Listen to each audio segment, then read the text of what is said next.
Hello, everyone, and welcome to yet another edition of New Reads. Today is Easter when Christians all across the world celebrate the resurrection of Jesus Christ. So, here's wishing everyone a happy Easter. And I think today it will be apt that we talk about a book which also deals with certain parts of the Bible. The book is called The Names of the Women by Indian author Jeet Thayil, and it deals with women who have been marginalized and neglected in the Bible. So, to just give a short biography of the author, Jeet Thayil was born in 1959 in a Syrian Christian family in Kerala. He was educated in Bombay, Hong Kong, and New York. He is best known as a poet and a novelist. He is the author of 5 books of poetry and 4 novels, which are Narcopolis, The Book of Chocolate Saints, Low, and the one that we are reviewing today, Names of the Women. Viewers may recall that I had reviewed the book Low earlier, and that book tells the story of a man who carries the ashes of his dead wife to Mumbai, only to get himself lost in his own sins from the past. In Names of the Women, as I said, Jeet Thayil takes a significant departure from two of his earlier novels. That is his first novel, Narcopolis, and his third book, Low.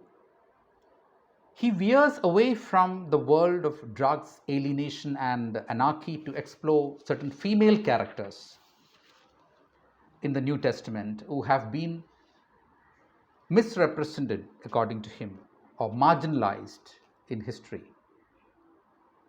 It begins with Christ on the cross addressing Mary of Magdala, asking her to bear witness of his death. The novelist then goes on to tell the story of 15 women whose lives overlapped with the lives of Christ, with the life of Christ. And these women are Lydia and Assia, Martha and Mary of Bethany, Junia, the widow of Jerusalem, Susanna the barren, Ariamma the Canaanite, and others whose names have been spoken of only in passing or not at all in the Bible.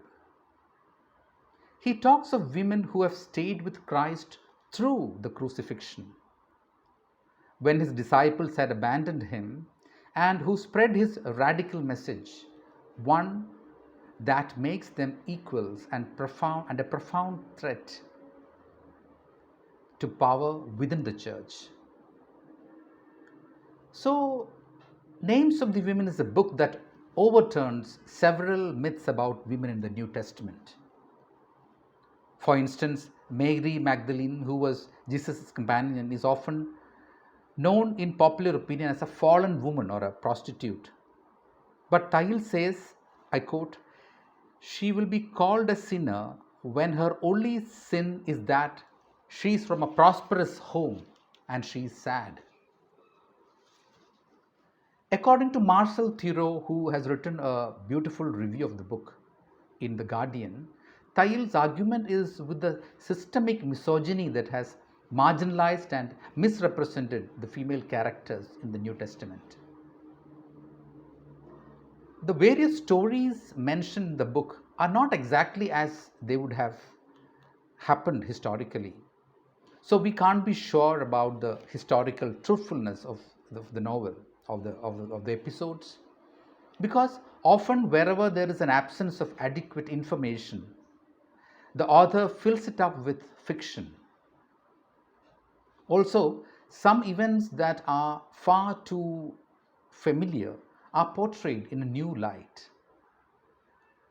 Jesus' sisters are characterized in completely different ways. While according to Assia, he is a narcissist and would-be influencer, his sister Lydia recalls, I quote, "the soft and halting speech that sounds as if it is unsure of itself and doubts its own existence." Close quote.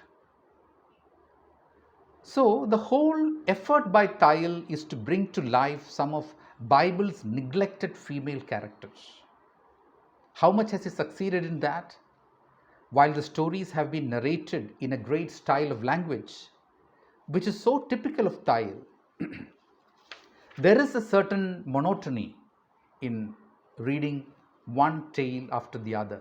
But then I leave it to the readers to decide about the quality of the book. But having said that, I think The Names of the Women is a unique book in Indian English literature. Its importance all the more underlined by the challenging theme that it has taken up. I do really recommend this book for your reading. And let me now read a few lines from the opening chapter, which talks about the crucifixion of Christ.